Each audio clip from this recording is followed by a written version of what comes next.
Anong ganap sa mundo ng showbiz?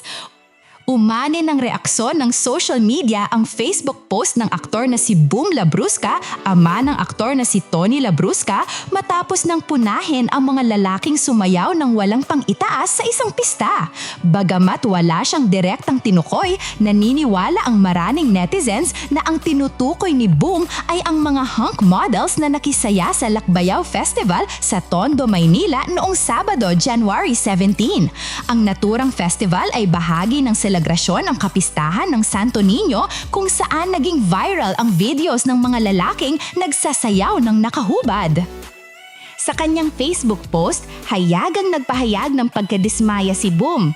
If sayaw dahil fiesta, sayaw lang. Ikaw naman may santo, tapos huhubad ka?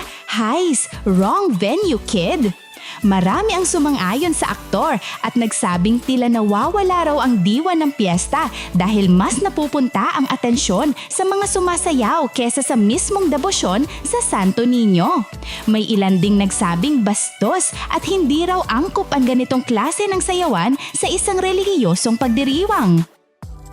Gayunpaman, hindi rin nakaligtas si Boom sa batikos. Isang netizen ang nag-comment ng marunong ka pa sa tao na sinagot naman ng aktor ng yan tayo eh.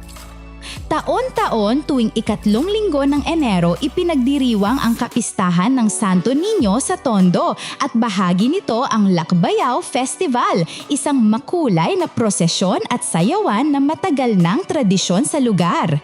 Ang tanong, hanggang saan ba ang hangganan ng kasiyahan sa piyesta?